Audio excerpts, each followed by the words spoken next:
Oh my God. Grabe, blowing snow ngayon pero napilitan akong pumunta kasi may schedule ako, may appointment ako for today pang facial. Me time ko dapat kaso sumabay naman tong blowing snow. Pakita ko sa inyo ha.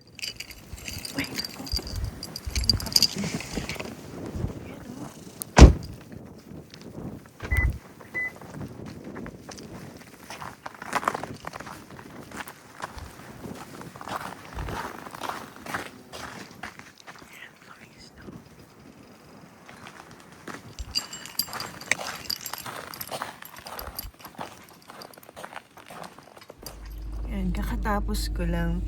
Actually, hindi talaga, ano lang, oh, grabe yung mga lines ko. Oh. Hindi siya talagang facial lang. It's micro needling. Hindi ako makakiglos yung mukha ko kasi talagang nilalagyan kasi ng ano yan eh, topical anesthesia bago gawin. Kasi micro needling is like small needles na ina-activate niya yung sariling I don't know, collagen yata ng skin. Hindi ako masyado makangiti. Banat na banat. Pero tignan niyo yung aking mga lines. So, siguro mga after 24 hours, wala na yan. Dito kami sa Beddington Town Center. Kasi merong appointment si Jared. Yan. Dyan sa Central Orthodontics. This could be your last, no? What do you think? Possibly. Yeah. Tapos galing kami dun sa London Drugs kasi may binili kaming mga vitamins. Mahal. Namahalan ako. Ito lahat oh. Sa London Drugs. So, magkano lahat? $163. Kasi may mga vitamins.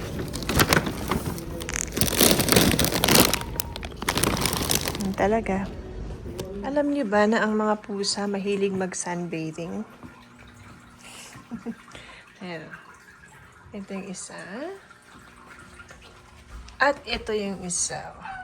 Meow. Meow. You want to bathe under the sun? Sunbathing? Sunbathing, Arya? How about you? Sunbathing ka din? Ha?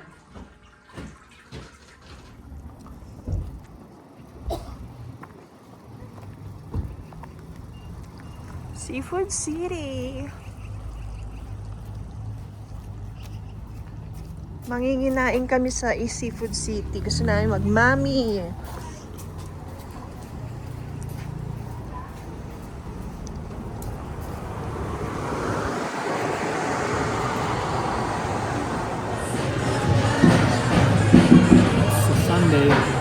Yeah. Dito kami ngayon sa Seafood City.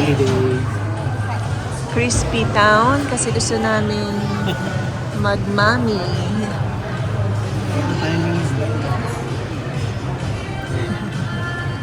Bagong gupit. You look good. Tatay. Nagsis-instinctive. Silang dalawa. Ito na yung mga dalaga. Oh. Actually, it looks more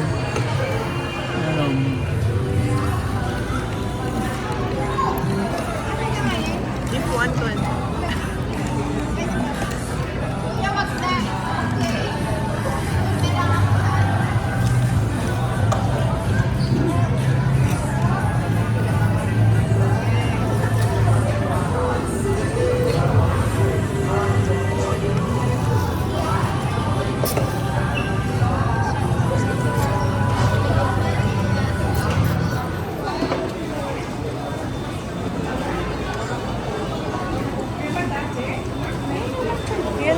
Oh, yan nga yung lechon nila. Oh, di ba? Ang sexy ng lechon nila.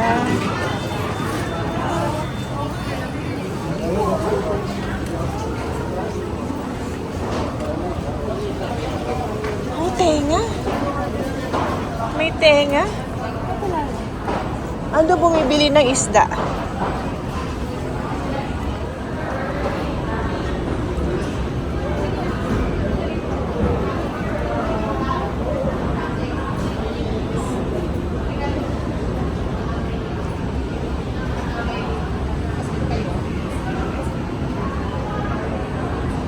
Fiesta Filipino.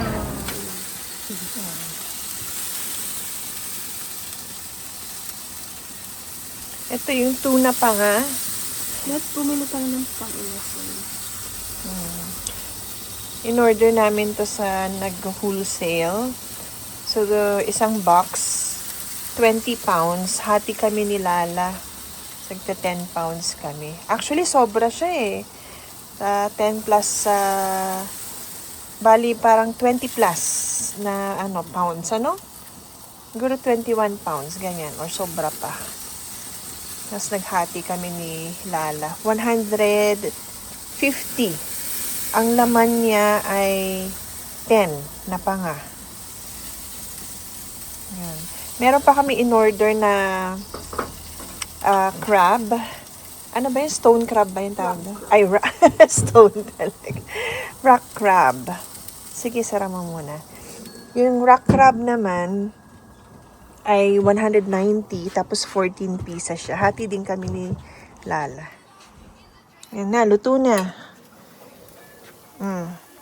Ay, pumutok yung aming yung talong. Yan na, ang aming tuna pa nga. Wow.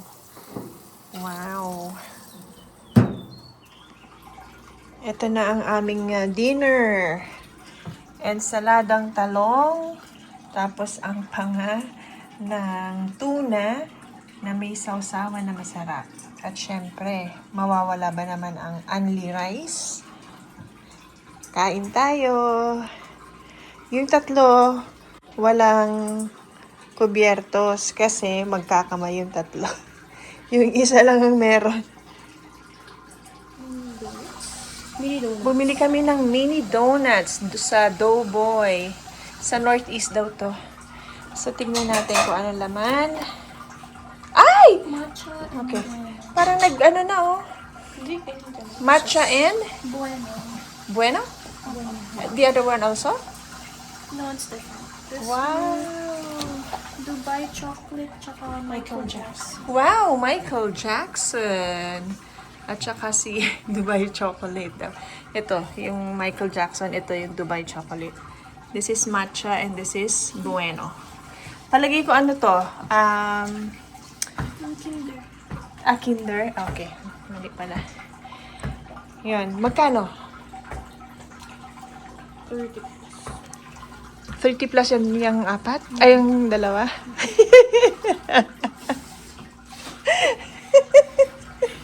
$30 plus daw.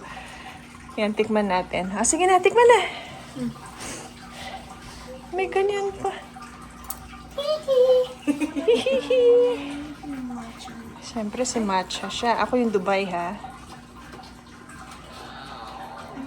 Sige. Sige, eat it. Tinatakpan pa. Good. Ano sa'yo? Bless you. Ano sa'yo? Ano? Ano nga yan? Michael Jackson. Magkano? Masarap? Masarap ba si Michael Jackson? Baliw. May papatikman ako sa'yo. Donut ito. What? Bueno ang flavor niya, bueno. Tikman mo. Pwede mong kainin ng isang kainan. Pwede rin kagatin. Masarap yung donut niya, parang crunchy. Okay. Pati yun ang buo, ay yung loob. Sarap oh. What do you think? Crap.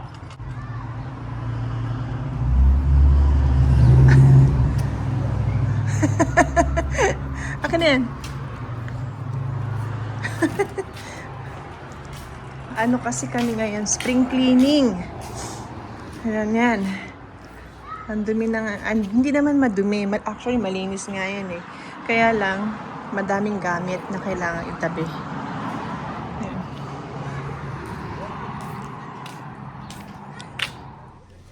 fast forward ko muna itong video na susunod ha. As we all know, 4 ang season dito sa Canada. So there's winter, spring, summer, at saka fall. So winter, hindi kami nakakalabas para maglinis kasi syempre malamig, unang-una. Pangalawa, may snow sa lawn namin. Kaya pagdating ng spring, talaga namang spring cleaning is a thing here in Canada. Usually, nagre-rake kami. Yan yung mga dahon from the trees na nag-fall last fall season. Hindi kasi namin yun tinatanggal dahil ang sabi nila, maganda daw yun para sa health ng soil kasi nagiging compost siya. Para pagdating ng spring season nga, ay magiging healthy yung mga soil. Yan namang hinahawakan ko ay ang aming cedar tree na balak namin return sa Home Depot tomorrow. Kasi ang Home Depot dito, pagka bumili ka ng tree, meron silang 1-year warranty. So, pwede mong i-return sa kanila. At hindi kasi siya nag-survive dahil yung pwestong yan masyadong mainit minsan and hindi siya talaga magsusurvive sa sobrang init. Spring season din ang panahon na magandang mag-donate. Katulad yung hawak ko, portable fire pit ang tawag dyan. At na-realize namin na hindi naman talaga namin magagamit. Nagamit namin once lang noong Halloween. At habang nagbibigay kami ng mga candies ay ginamit namin yung fire pit na yan. Good, how are you? Good, huh? Summertime, huh? Almost. Good. Finally sunny.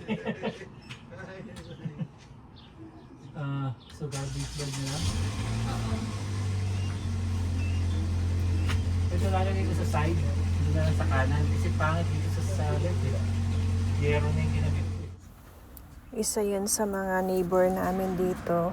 Mga sila, Africans. At laging kausap ng asawa ko kapag nakikita sila. Like, for example, pag ganito, summer na. Kasi alam niya, pag winter talaga, as in, hindi namin nakikita ang mga kapitbahay. Lagi lang kaming indoors. So, ayan, pag nakita-kita, batian, ganon. Doon naman sa right side namin, parehong magkatabihan na Pilipino ang kapitbahay namin, 2 house. At kilala din namin sila. Ganyan din, minsan nakakasabay namin naglilinis. Yun, hi, hello, ganon. Pero pag winter, parang hindi mga magkakakilala. Spring season din ang time para mag-donate ng mga damit. Kaya kami nag-donate na kami. Dinala nung mga anak ko sa bins na malapit lang dito, parang 5 or 7 minutes away. Or 5 or 7 minutes drive lang from our house.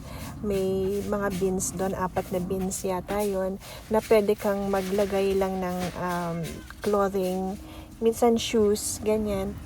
Nag-donate na rin kami sa thrift store, mga ukayan, sa Value Village dito. Usually Goodwill, may ganyan. Pero sa Value Village kami nag-donate. Mga gamit naman sa bahay yun na hindi na namin ginagamit. So, instead na nandyan lang nakatambak, dinadala namin doon. Marami pa actually na dapat dalhin, pero pagpipilian muna namin. And also, spring season din yung time for garage sales. Naalala ko 2 years ago, nag-garage sale kami. Pero matrabaho, tsaka maganda pala mag-garage sale kung halimbawa yung at the end of the day, kasi maghapon yan eh. At the end of the day, willing ka na i-let go na yung mga natitira like for free. Or pwede mo rin yung iba pinapahakot na nila. Kinokontrata nila para dalhin sa thrift store or mga tao na gustong idagdag sa mga gamit nila sa bahay, or pag nag-garage sale ulit sila, pwede rin yung ganun. Mahirap kasi yung hindi ka willing sa ganun and then at the end of the day, ang daming natira, ibabalik mo pa. So, masyadong matrabaho. Kaya itong community namin, every year, merong parade of garage sale. Sumali nga kami doon 2 years ago, pero ngayon hindi na. So pag ganoon, maraming houses or mga families ang nagga-garage sale sa isang araw, minsan 2 days, ganyan. At itong community na to, maraming nagjo-join, minsan maabot pa nga ng 100 na families nag-garage sale. At the same time, sumasali sila doon sa parade of garage. Ang nag-facilitate nun, yung sikat na realtor na dito nakatira sa community namin. At siya yung naglalagay ng mga signage kung saan yung mga garage sales na pwedeng puntahan ng mga tao coming from other communities. Maganda rin, masaya, at na-enjoy din namin yung experience, pero hindi na siguro namin uulitin.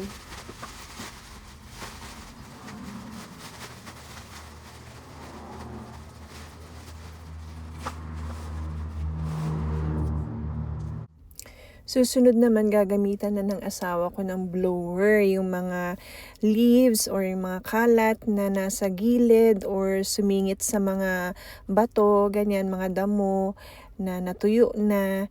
Kasi kung napansin ninyo, in between ng mga blocks o yung mga semento na blocks ay mga small stones. So minsan may mga sumisingit dyan na mga dumi.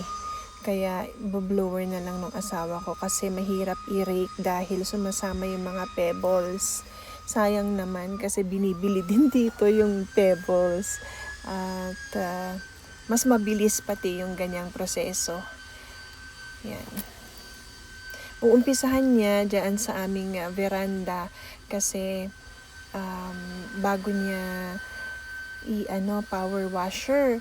Kasi ipa-power washer yan after para yung mga alikabok na naging or na samahan na ng snow, syempre naging parang putik na ganyan, para lahat yun malinis ng maigi, ipa-power wash. Yung power wash naman ay parang yung tubig, alam niyo yung car wash, yung ginagamit nila doon na pang car wash, yung may force na water, yun yung ginagamit para sa mga sidings, ganyan, dyan sa veranda, pwede dyan sa balcony.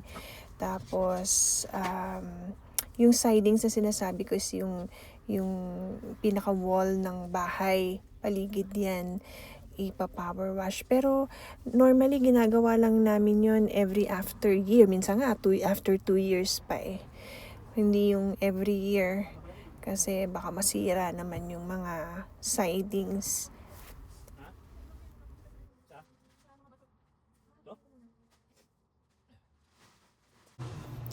Balik ulit tayo sa usapang retirement. Tinanong ko yung asawa ko. Sabi ko, sa tingin mo, kapag retired na tayo, kaya pa ba nating mag-maintain ng ganito kalaki na front yard tapos may backyard pa? Kasi syempre, we have to admit, habang tumatanda tayo, nababawasan din yung ating energy. So physically, hindi na kami magiging ganun ka-active. And considering na sanay kami na kami ang gumagawa sa lahat na yan, simula nung nabili namin tong bahay, never kaming nag-hire ng magme-maintain ng front yard at backyard. Siyempre yung mga carpentry, like for example, yung bakod, oo, kailangan i-hire yan kasi kailangan marunong yung gagawa niyan. Pero yung paglilinis, kami lang mag-asawa talaga yan. Kaya ang sagot naman ng asawa ko, well, pwede, malamang, yung mga ganon na medyo alanganin. Pero sa tingin ko, malamang kakayanin naman. Kaya lang, hindi na kasing tulad nung dati na mga ilang oras lang tapos na. Baka siguro mga 1 oras lang tapos na, or pahinga muna kami, bukas ulit. Kasi syempre slow pace na, 'di ba? So hindi naman namin kailangan madaliin dahil we have enough time to finish all of those tasks. Kapag naman dumating yung time na physically hindi na kami able or one of us gets sick, syempre health yung priority. We have to take care of each other. And nandyan naman yung mga anak namin. Hopefully, tulungan nila kami sa pag-maintain ng front yard namin at ng backyard namin, or maybe meron na kaming enough ipon para mag-hire for someone to care for our yard on a regular basis. Ganun naman ang, ikot ng mundo. Kung di mo na kaya, hire somebody as long as you can pay them.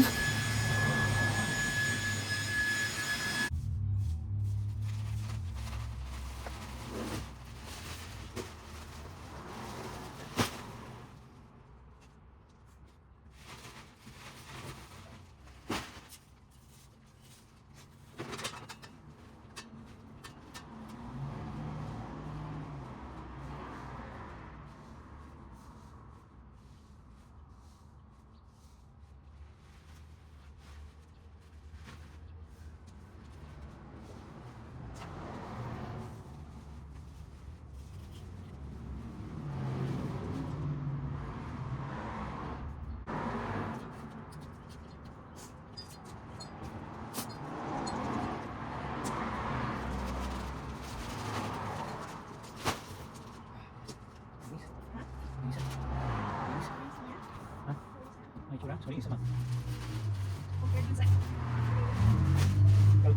Pwede lagay na yun dun sa pangit. Dahil mataas pa ang araw, dito naman kami sa backyard. Kung napansin ninyo, mas malawak ito at mas maraming dapat ayusin. So, marami kaming mga gamit dyan na kailangan ng itapon, i-donate, or ilagay sa recycling. Dito kasi sa community namin, nagko-collect every Wednesday yung recycling. So, ganyan lang ang aming bonding mag-asawa. Pag weekend, nandiyan kami sa backyard namin or sa loob ng bahay, naglilinis, nag-aayos, tapos minsan nag-iihaw dyan sa barbecue. Masaya na kami sa ganun. Kwentuhan, tapos kainan. Minsan kasama namin yung mga anak namin, minsan naman kasama namin yung pamangkin namin. Yun, masaya na kami sa ganun lang. Simpleng buhay. Ganyan din ang gusto namin sana pag nagretiro kami sa Pilipinas. Yung kasing lupa na bigay sa akin ng aking magulang ay nasa bandang bundok. Parang hill siya. So, yun ang gusto namin sanang i-develop kasi ganun yung gusto naming environment. Yung tahimik, tapos maririnig mo lang yung ingay ng mga ibon or mga hayop ng kapitbahay. At gusto ko kasi yung presko, tapos walang masyadong sasakyan na naririnig. Tapos, gusto ko yung bakuran ko maluwag, kahit maliit yung bahay. And then, sa bakuran, makakapagtanim ako ng bulaklak or mga vegetable. Tapos, yun ang gusto kong kainin namin. Ganon. Habang malakas pa ako, gusto ko ako yung magtatanim, ako yung magmamamalengke, magluluto, mag-aalaga ng mga halaman. Ganon ang gusto ko. Simpleng pamumuhay pero masaya at walang intindihin masyado, walang stress. Yun lang po ang kwentuhan natin sa vlog na ito. Sa mga sumusubaybay sa amin, maraming salamat po sa inyo. At sa mga napadaan lang po ay sana mag-subscribe din po kayo sa aming channel. At maraming salamat po.